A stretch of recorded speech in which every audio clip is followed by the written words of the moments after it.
11. Oke, di dalam tradisi Alkitab di tahun yang baru itu ada sebuah kebiasaan yang dicatat di dalam 2 Samuel pasal 11 ayat yang ke-1. Ya, kita buka 2 Samuel pasal 11 ayat yang ke-1.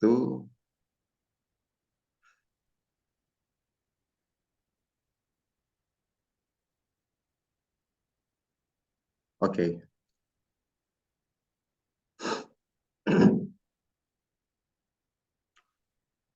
Pada pergantian tahun, pada waktu raja-raja biasanya maju berperang. Jadi di sini dikatakan pada pergantian tahun, pada waktu raja-raja biasanya maju berperang. Jadi di momen pergantian tahun di dalam tradisi Alkitab itu adalah momen ketika raja-raja mereka pergi berperang. Dan itu katanya sesuatu yang biasa terjadi. Sesuatu yang biasa terjadi. Oke.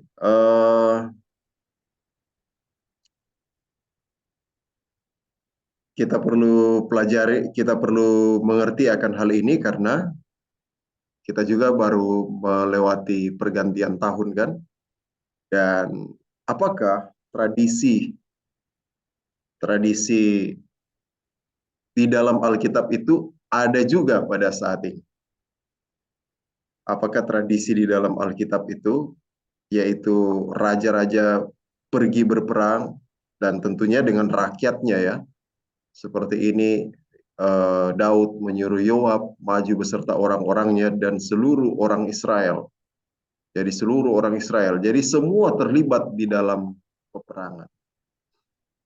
Oke, kita akan belajar melalui kisah yang dicatat di dalam buku Samuel, 1 Samuel pasal yang ke-15 tentang Saul yang diutus Tuhan untuk menjadi raja atas orang Israel. Dan Tuhan berfirman kepada raja yang telah dia pilih, yaitu ini, aku akan membalas apa yang dilakukan orang Amalek kepada orang Israel karena orang Amalek menghalang-halangi mereka ketika orang Israel pergi dari Mesir. Jadi Tuhan mau membalas akan apa yang telah dilakukan oleh orang Israel oleh orang Amalek, dan dia memerintahkan Saul untuk pergi dan untuk memerangi orang Amalek. Ya, jadi dia perintahkan. Dan apa perintah dari Tuhan? Lihat, perhatikan ini perintahnya. Pergilah sekarang, kalahkanlah orang Amalek. Tumpaslah segala yang ada padanya. Jadi kalahkanlah orang Amalek, tumpaslah segala yang ada padanya. Dan janganlah ada belas kasihan kepadanya. Jadi tidak boleh ada belas kasihan. Kemudian bunuh semua. Bunuh semuanya. Jangan ada disisakan. Mau laki-laki, perempuan, anak-anak yang masih menyusu, lembu, domba, unta, keledai, semuanya bunuh. Jangan ada yang disisakan. Jadi ini di awal tahun biasanya raja, panglima, tentara, seluruh rakyat itu terlibat di dalam peperangan. Dan di dalam hukum perang bangsa Israel, dia punya satu hukum yang seperti ini. Bunuh semua, jangan kasih sisa. jangan ada yang tersisa. Jadi tumpas segala yang ada padanya, jangan ada sisa, dan ini perhatikan, jangan ada belas kasihan kepadanya. Jangan ada belas kasihan. Jadi Tuhan melarang orang Israel untuk eh, merasa sayang kepada em, bangsa yang telah diperintahkan Tuhan untuk dibunuh, untuk diperangi. Di dalam di dalam Ulangan pasal yang ke-32 ayat yang ke-39. Ulangan pasal yang ke-32 ayat yang ke-39. Ini salah satu catatan yang lain.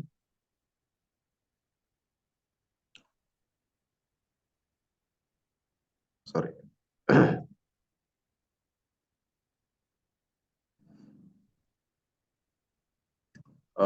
Sorry, saya kira saya salah ayat. Sebentar ya.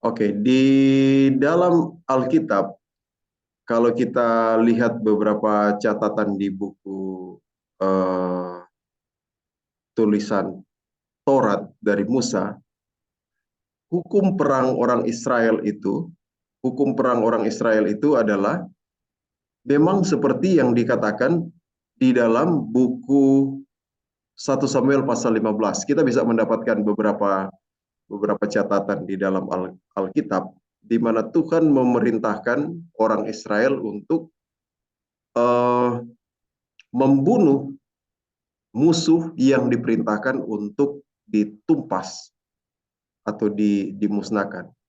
Nah, mungkin kita berpikir begini, wah kejam sekali Tuhan ya. Kok bisa Tuhan memerintahkan seperti itu, bunuh-membunuh gitu.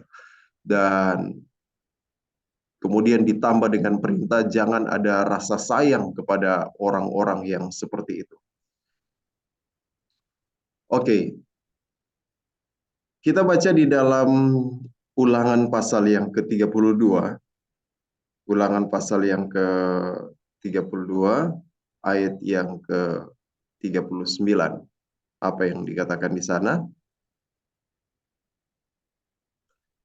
Lihatlah sekarang bahwa akulah dia. Tidak ada Allah kecuali aku. Akulah yang mematikan dan yang menghidupkan.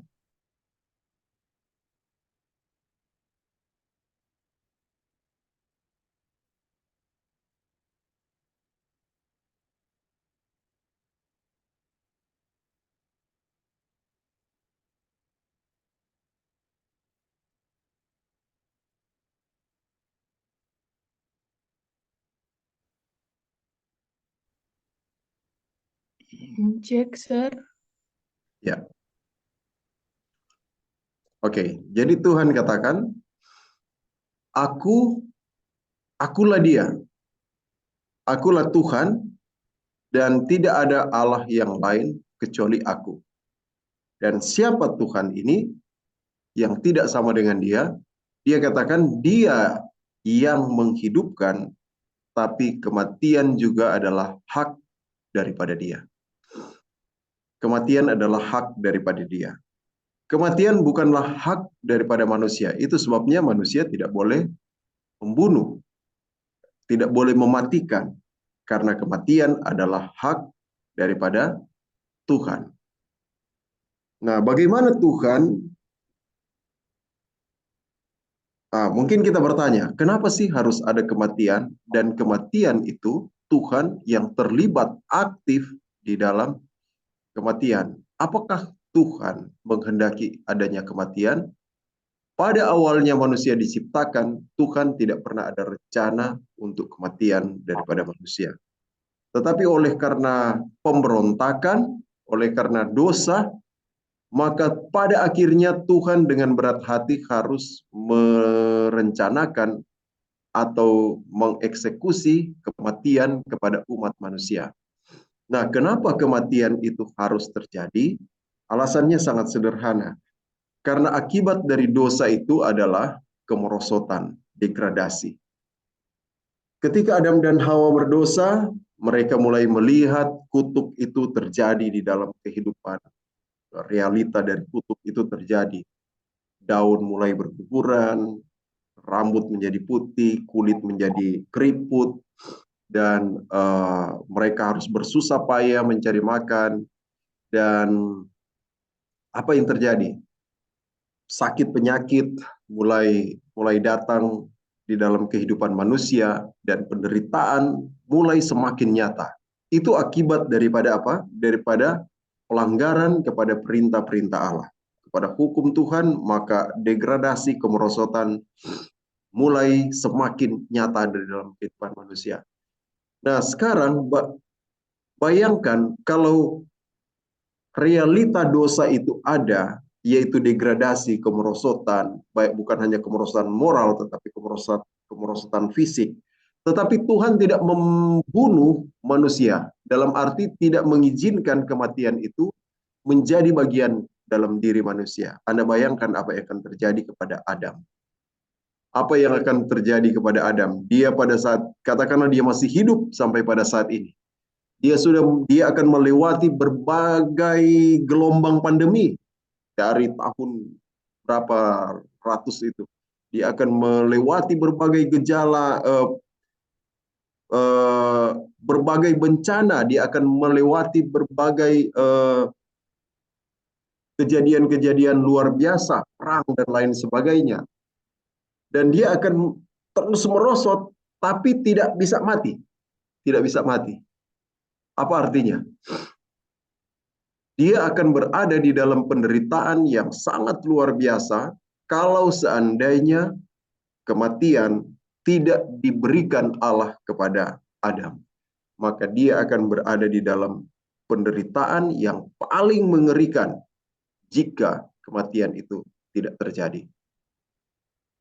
Dan kita bisa bayangkan kalau dia masih hidup sampai sekarang, bentuknya seperti apa. Mungkin tinggal kulit, tulang, mata sudah hilang satu mungkin, kaki sudah diabetesnya sudah sampai di paha, meleleh, rasa sakit di mana-mana, mungkin sudah kanker, tapi tidak bisa mati.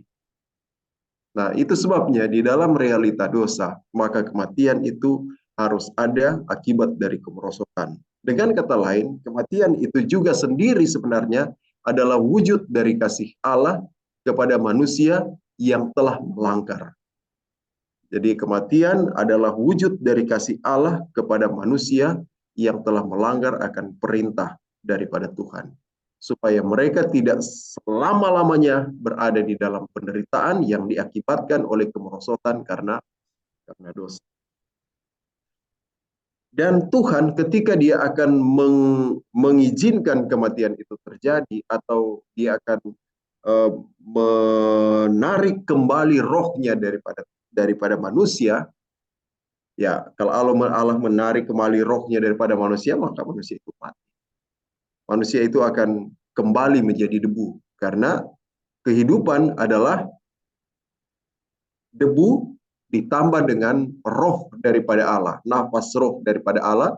Ketika dia menyatu, terjadilah kehidupan. Nah, kematian itu adalah pada saat Allah menarik kembali rohnya daripada debu itu, dia kembali menjadi tanah. Nah, Allah menarik kembali rohnya itu, atau terjadinya kematian itu adalah dia bisa melakukannya di dalam berbagai cara. Dan itu adalah hak prerogatif daripada Allah. Dan itu juga sebagai yang kita pelajari tadi, sebagai wujud kasih Allah kepada manusia yang sudah jatuh itu. Nah, sekarang bagaimana cara Allah mengeksekusi atau menarik rohnya?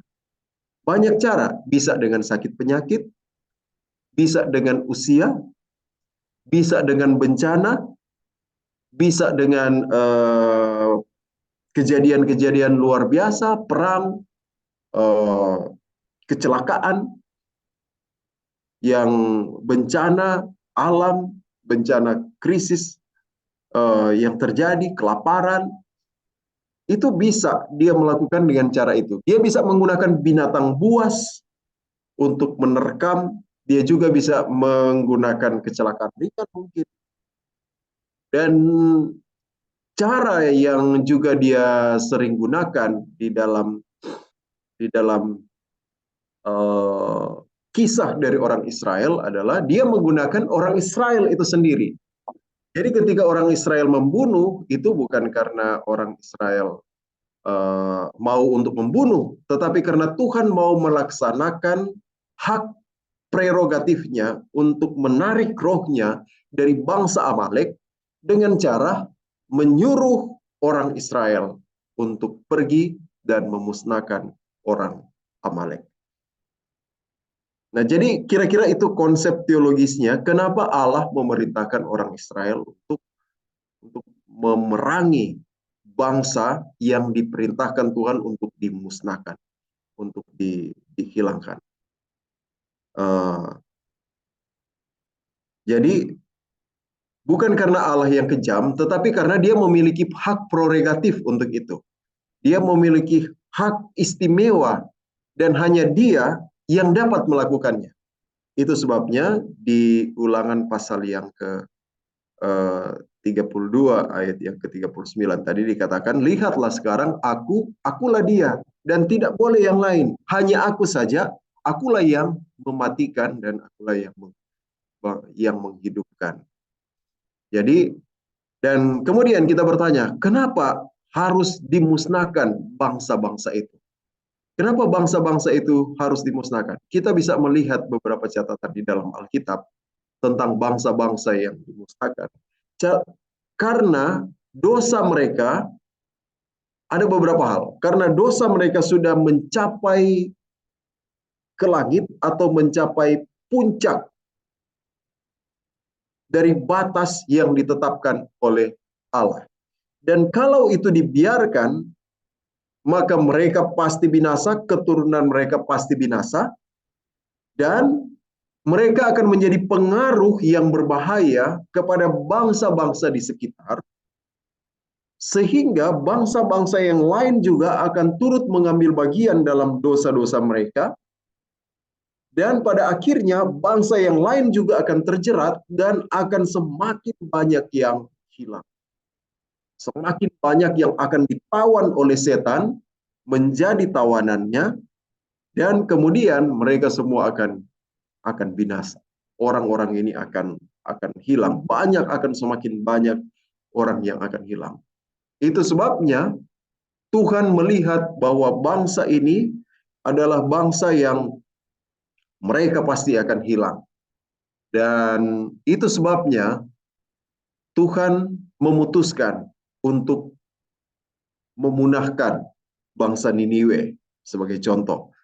Bangsa Babel, bangsa-bangsa Filistin, bangsa Amalek, bangsa yang lain-lain untuk membinasakan mereka. Tetapi kadang ketika dia melihat pertobatan terjadi seperti yang di Niniwe, maka dia membatalkan rencana untuk memusnahkan bangsa tersebut. Nah, contoh-contoh yang kita lihat di dalam Alkitab, di mana Tuhan memerintahkan bunuh semua, jangan ada belas kasihan, jangan mengasihi mereka, bunuh semuanya, jangan kasih sisa. Itu karena mereka telah mencapai batas dan tidak mau berbalik. Makanya Tuhan memutuskan untuk sebelum ini menjadi lebih berbahaya kepada bangsa-bangsa yang lain, kepada orang-orang yang lain, dan mereka akan ditimpa di dalam kebinasaan, maka Tuhan memerintahkan untuk memunahkan orang-orang tersebut. Oke, jadi itu konsep teologianya ya. Dan sekarang kita kembali ke 1 Samuel pasal yang ke-15. Tuhan berfirman, katakanlah, kalahkanlah orang Amalek, tumpaslah segala yang ada padanya. Jadi tumpas semuanya. Dan perhatikan ini, jangan ada belas kasihan padanya. Perintah ini selalu diulang-ulang sebagai hukum perang, sebagai hukum perang dalam kitab di dalam Alkitab. Jadi ketika Tuhan memerintahkan untuk memerangi, maka jangan ada belas kasihan. Gak boleh ada belas kasihan. Semuanya harus dibunuh. Apa yang terjadi pada Saul, raja yang dipilih di Israel? Saul memanggil rakyat berkumpul dan memeriksa barisan. Ada 200.000 orang dan 10.000 orang dari Yehuda. Jadi banyak ya. Setelah sampai ke kota orang Amalek, disuruhnyalah orang-orang menghadang di lembah. Jadi Saul dibuat strategi, berkatalah Saul kepada orang Keni, berangkatlah, menjauhlah, pergilah di tengah-tengah orang Amalek. Jadi rupanya di Amalek ada orang Keni. Dan orang Keni ini sudah mulai terpengaruh. Tetapi mereka disuruh keluar dari orang Amalek. Keluar kamu dari orang Amalek, karena kami akan melenyapkan orang Amalek. Kemudian, apa yang terjadi? Lalu Saul memukul kalah orang Amalek mulai dari Hawila sampai ke Syur, yang di sebelah timur Mesir, Agag. Nah ini, perhatikan ini. Agag, raja orang Amalek, ditangkapnya, apa ini? Ditangkapnya hidup-hidup. Yang lain ditumpas semua. Saul menyelamatkan, Agag dia menyelamatkan. Kenapa dia menyelamatkan? Karena dia merasa kasihan dengan Agag. Padahal Tuhan sudah perintahkan di dalam ayat yang ketiga, pergilah sekarang, kalahkanlah orang Amalek dan jangan ada belas kasihan kepada orang Amalek. Tidak boleh ada belas kasihan kepada mereka. Nah, tetapi Saul, apa yang terjadi dengan Saul? Dia merasa kasihan kepada Agag, kepada raja daripada orang Amalek, dan juga kepada hasil-hasil yang diperoleh oleh orang Amalek. Oke. Jadi dia telah melanggar perintah Tuhan untuk jangan ada belas kasihan kepadanya. Jadi dosa daripada Saul adalah ini. Dia merasa berbelas kasihan kepada musuh yang harus diperangi oleh orang Israel. Jadi apa dosa daripada Saul? Dosa daripada Saul adalah rasa sayang kepada musuh yang harus diperangi. Itu dosa daripada Saul. Dosa daripada Saul. Akhirnya datanglah firman Tuhan kepada Samuel, katakanlah kepada Saul, ia telah berbalik daripadaku dan tidak melaksanakan firman-Ku. Jadi Tuhan menyesal karena telah menjadikan Saul menjadi raja. Kenapa? Tindakan Saul, rasa sayang terhadap apa yang harus dibunuh, diperangi, adalah tindakan berbalik daripada Tuhan. Tindakan berbalik daripada Tuhan. Kemudian Saul pergi kepada Samuel dan ketika Samuel sampai kepada Saul, berkatalah Saul kepadanya. Perhatikan kata Saul. Diberkatilah kiranya engkau oleh Tuhan, kata Raja Saul ya kepada Samuel. Kemudian dia mengatakan, Samuel, aku telah melaksanakan firman Tuhan. Saya sudah buat firman Tuhan itu.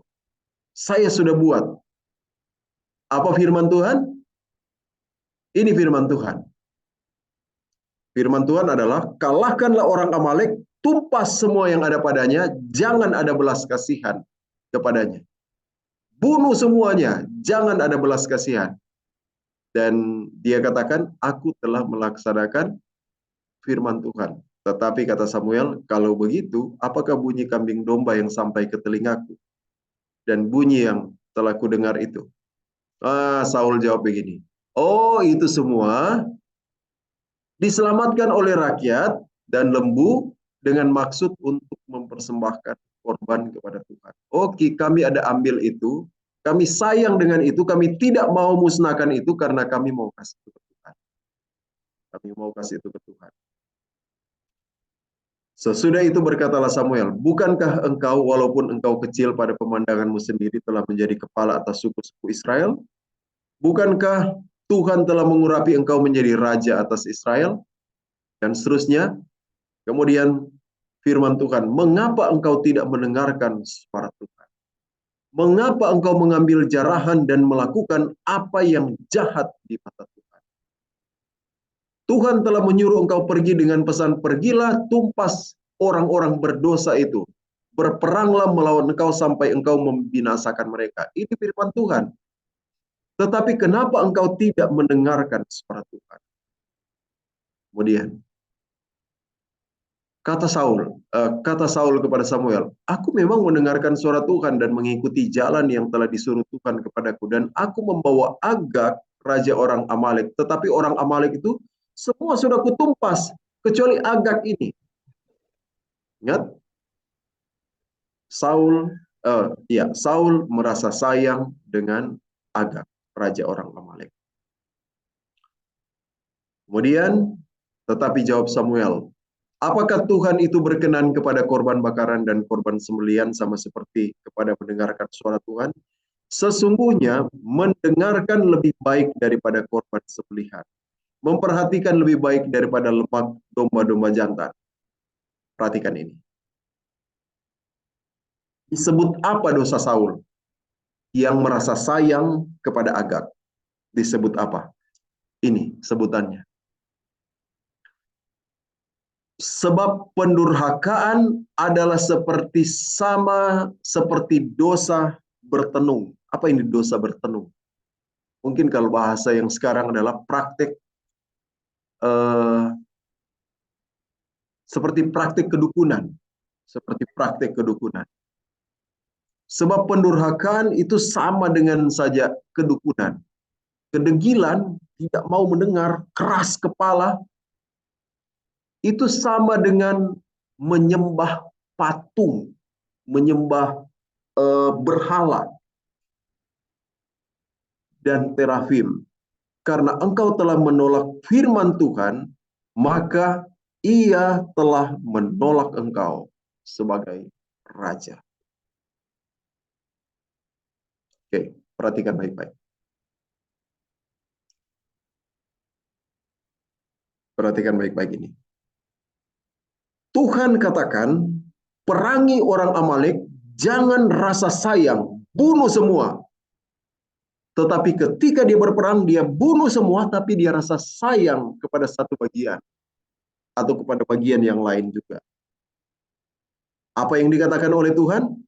Dosa yang engkau lakukan itu adalah dosa pendurhakaan. Rasa sayang kepada sesuatu yang Tuhan perintahkan untuk dimusnahkan. Rasa sayang kepada sesuatu yang Tuhan perintahkan untuk dimusnahkan adalah dosa pendurhakaan, dosa bertenung, dosa menyembah berhala, dan dosa menyembah terafim. Rasa sayang kepada sesuatu yang Tuhan perintahkan untuk diperangi, untuk dimusnahkan adalah dosa pendurhakaan, adalah dosa bertenung, adalah dosa kedegilan, adalah dosa penyembahan berhala, dan dosa penyembahan terafim. Dan sebagai akibatnya, Tuhan menolak Saul sebagai raja. Ini yang berbahaya. Kenapa berbahaya? Perhatikan ini. Saul ditolak di mana? Di pasal 15 dari 1 Samuel. Tetapi kapan dia berhenti sebagai raja? Kapan dia berhenti sebagai raja? Pasal 31.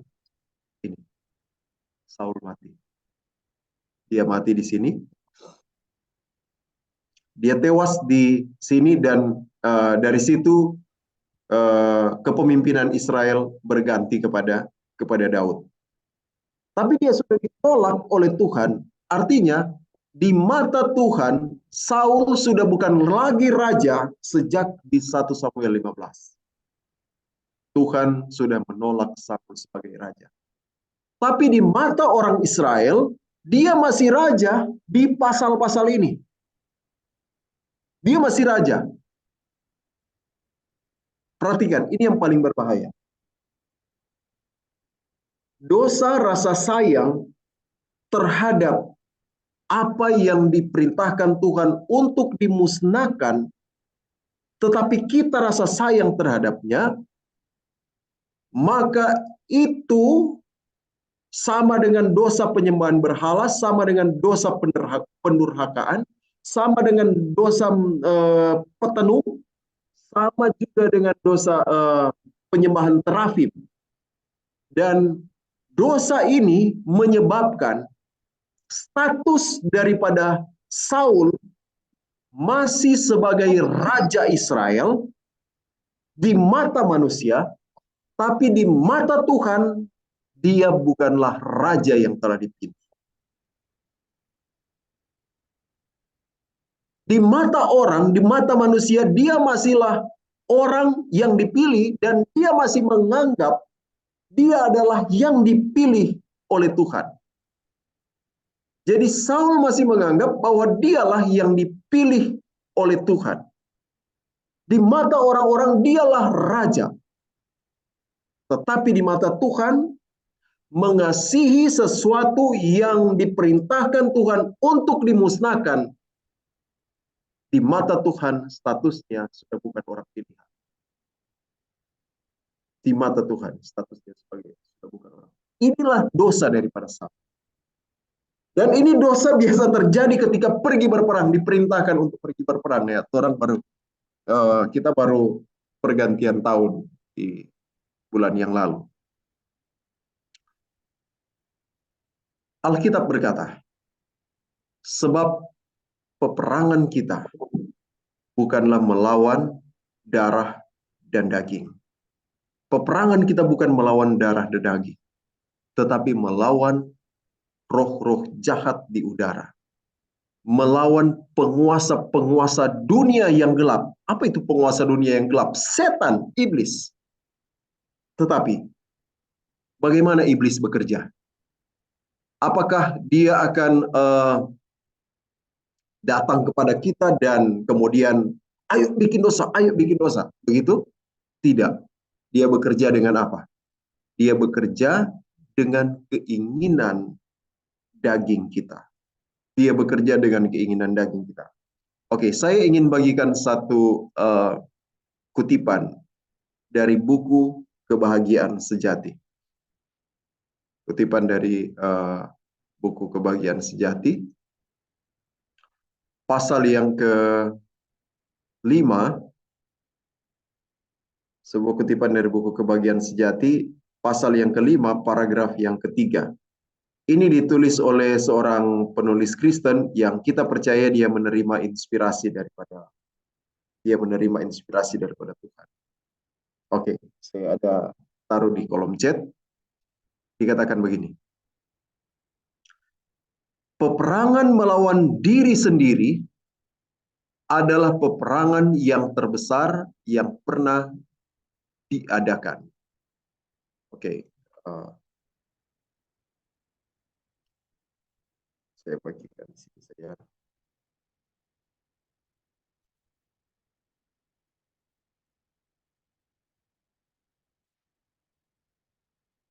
Supaya kita bisa baca. Perhatikan.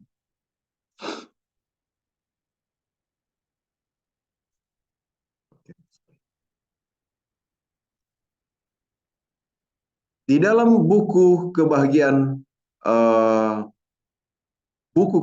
sejati, pasal yang kelima, paragraf yang ketiga.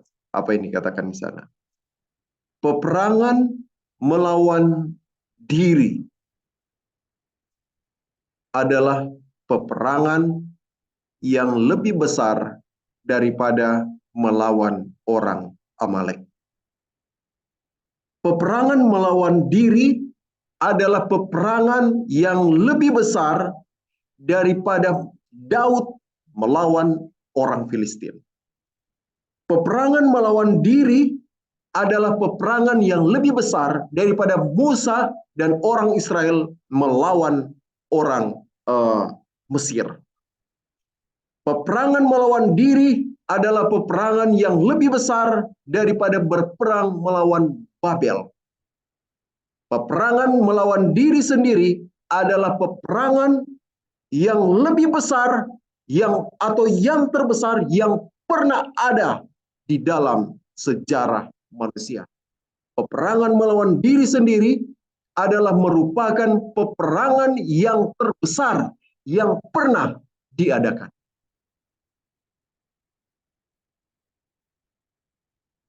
Apakah kita masih ada peperangan pada saat ini seperti pada zaman orang Israel? Tidak. Tidak ada peperangan. Kenapa tidak? Karena peperangan yang kita miliki adalah peperangan yang lebih besar daripada mereka. Dan itu adalah peperangan yang terbesar. Dengan kata lain,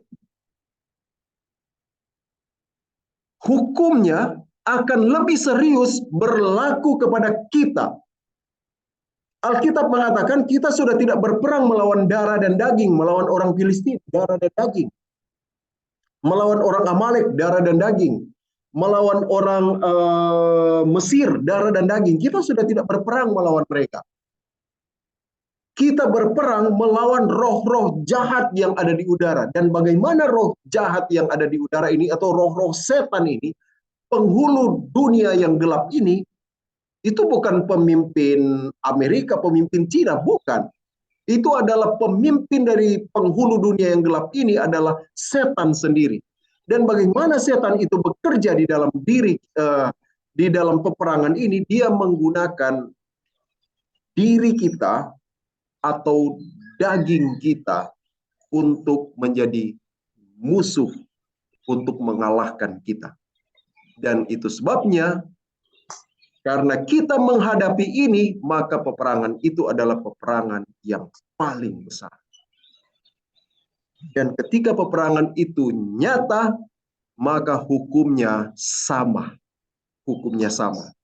Apa hukum perangnya? Tumpas. Jangan kasih sisa dan jangan berbelas kasihan.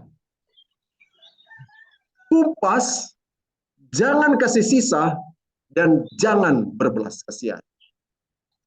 Peperangan melawan diri, peperangan melawan keinginan-keinginan daging, tumpas.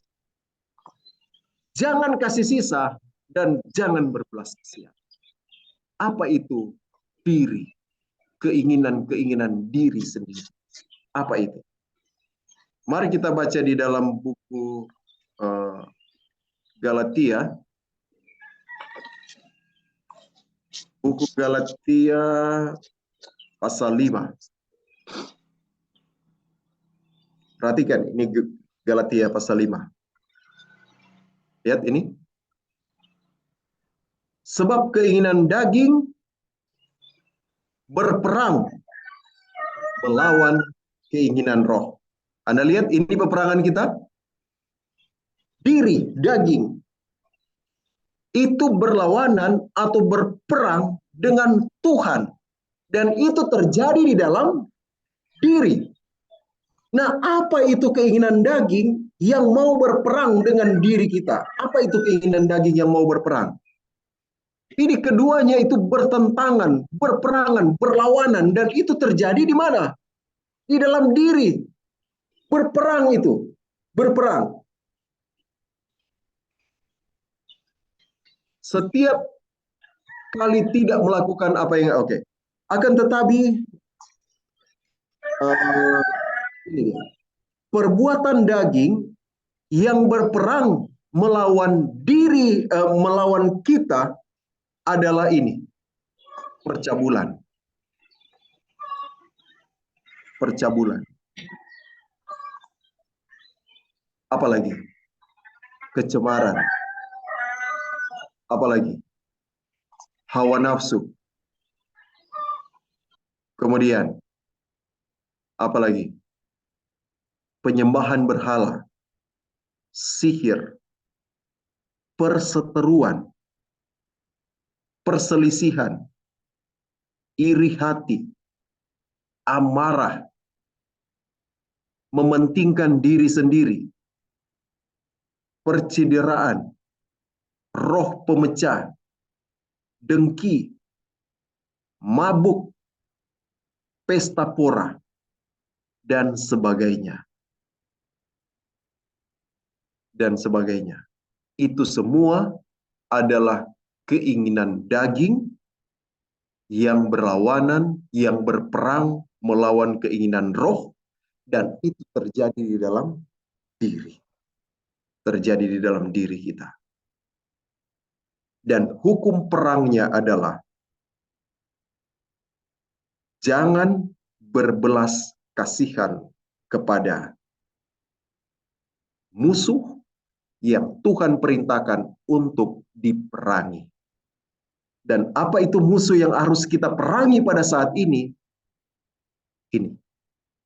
Ini semua.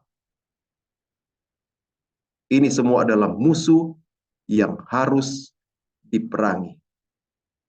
Ini semua adalah musuh yang harus diperangi. Dan jangan ada belas kasihan. Apa yang terjadi jika kita ada belas kasihan? Kita akan dianggap pendurhaka, penyembah berhala, penyembah terafim, melakukan apa yang jahat di mata Tuhan, dan di hadapan Tuhan kita ditolak. Walaupun kemungkinan seperti Saul, dia masih menjadi raja di hadapan manusia. Kita masih menjadi orang Kristen yang aktif beribadah. Tapi kalau Anda rasa sayang dengan musuh ini, okelah Tuhan, kalau penyembahan berhala saya bunuh, saya musnahkan mereka semua. Nggak ada sisa Tuhan. Sihir, oh dalam nama Yesus saya tengking semua. Pergi mereka semua.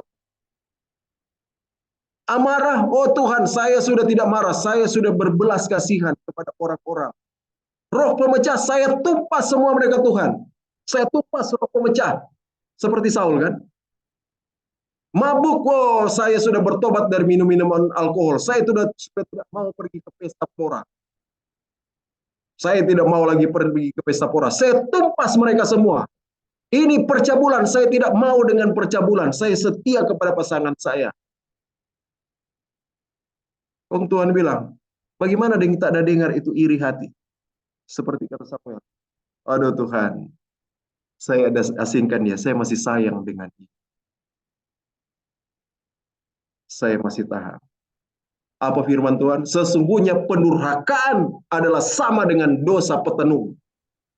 Sama dengan penyembahan berhala, sama dengan menyembah terafim, sama dengan pemberontakan. Kamu sayang terhadap apa yang saya perintahkan untuk dimusnahkan. Jangan rasa sayang. Dan di mataku engkau ditolak. Walaupun engkau mengaku Kristen, tapi engkau memelihara ini, engkau mungkin merasa aktif di gereja. Dan orang-orang di gereja memilih engkau sebagai pimpinan. Orang-orang di jemaat masih mengagumi engkau sebagai tokoh yang dicontoh di dalam jemaat. Orang-orang di dalam gereja masih melihat engkau sebagai sosok orang Kristen yang baik. Tapi engkau rasa sayang dengan salah satu. Yang lain Tuhan saya sudah tumpas. Kecuali ini Tuhan, saya punya mata ini cabul, kita punya mata ini. Kalau yang lain berbuat baik kepada orang, berbuat jahat kepada orang, membunuh, menyembah patung, saya sudah tumpas itu semua. Kecuali ini hawa nafsu. Saya masih, aduh Tuhan, saya kasihan kepada diri saya kalau saya tidak melampiaskan. Saya sayang kepada diri saya. Nanti kalau saya sudah lampiaskan Tuhan, saya punya hawa nafsu. Saya akan beribadah kepada Tuhan, saya akan melayani Tuhan, saya akan melakukan yang terbaik untuk Tuhan. Segala sesuatu yang terbaik saya akan lakukan. Tapi tolong Tuhan, saya mau sayangi dulu saya punya diri untuk saya lampiaskan. Kasihan saya punya diri, Tuhan. Apa hukum perang? Jangan ada rasa sayang. Bunuh semua, tumpas, jangan rasa kasihan. Kalau kamu rasa kasihan, itu adalah dosa Saul, dosa petenung, dosa penyembahan berhala, dosa pemberontakan yang dipandang oleh Tuhan, dosa Saul. Rasa sayang terhadap musuh yang harus ditumpas, dimusnahkan. Saudaraku yang kekasih di dalam Tuhan, jangan kita menganggap kita ini sudah orang Kristen, kita sudah aktif di dalam beribadah.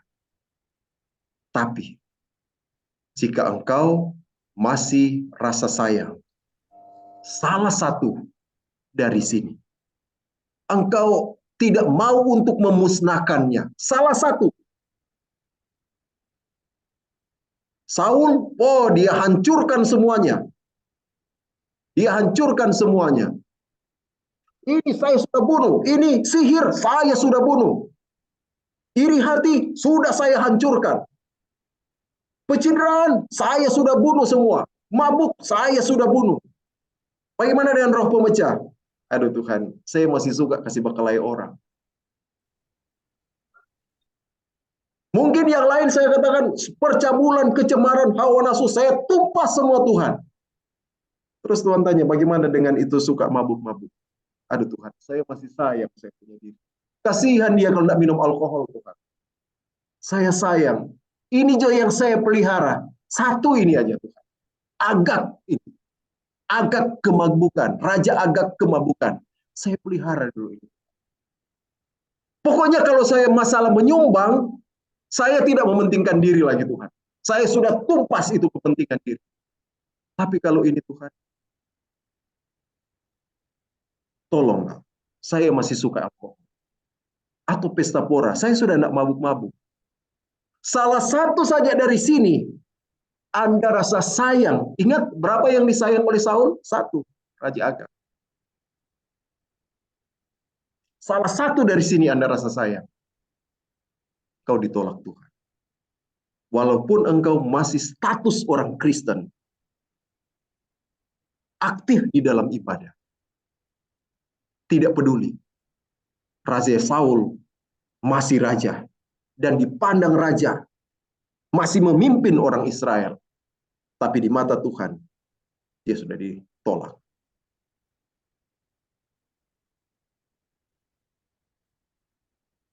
Hati-hati dengan dosa Saul. Sekali lagi saya ingin katakan, hati-hati dengan dosa Saul.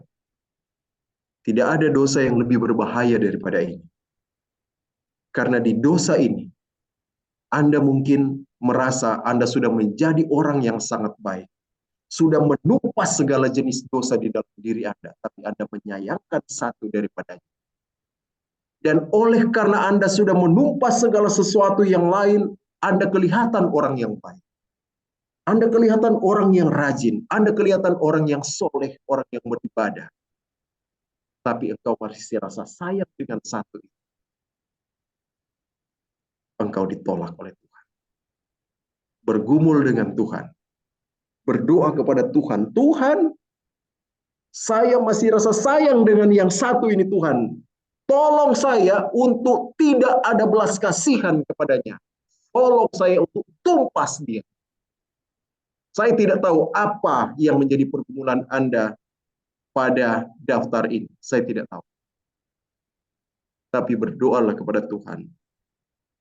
Tuhan sangat rindu mengirim pasukan bala tentara surga untuk berperang dengan engkau. Supaya engkau dapat menghancurkan apa yang sedang engkau cintai dari daftar ini. Apakah Anda percaya itu? Bahwa Tuhan mau mengirim pasukan bala tentara sorga. Bala tentara yang sangat kuat, perkasa. Malaikat Tuhan, Panglima bala tentara sorga, Yesus Kristus, Roh Kudus akan dikirim, akan diperbantukan kepada kita supaya kita dapat mengalahkan musuh itu. Apakah Anda percaya? Itu adalah janji Tuhan. Jika kita mau, syaratnya adalah mau. Tuhan, saya sudah tidak sayang lagi dengan sihir ini. Saya mau mengakhiri saya, tolong saya. Saya sudah tidak sayang lagi dengan amarah saya kepada orang lain, iri hati, kebencian saya kepada orang lain. Saya sudah tidak sayang dengan roh kebencian ini. Saya mau memusnahkannya, tolong saya. Roh Kudus akan dikirimkan. Bala tentara sorga akan dikirimkan. Bantuan dari sorga akan dikirimkan. Dan engkau dapat menang hanya dengan cara itu. Caranya apa? Jangan rasa sayang. Jangan rasa sayang. Minta pertolongan Tuhan. Maka bala tentara sorga, bantuan dari tempat yang maha tinggi, akan dikirimkan kepada orang yang sedang bergumul berperang melawan dosa-dosanya. Dan kemenangan itu akan diperoleh. Bukan karena engkau kuat, tapi karena engkau memilih, engkau rindu, dan engkau berseru kepada Tuhan. Tuhan akan menolong engkau untuk menang terhadap semua musuh Tuhan ini. Tuhan memberkati saudara sekalian. Saya bawa dalam nama Yesus. Amin. Puji Tuhan. Terima kasih buat Pak Pendeta untuk perenungan firman Tuhan dan rasa sayang terhadap dosa-dosa kesayangan. Jadi, Bapak Ibu kita yang selalu ada dalam persekutuan doa, kita akan memohon dan meminta kepada Tuhan untuk jika Bapak Ibu dan sahabat orang muda memiliki usulan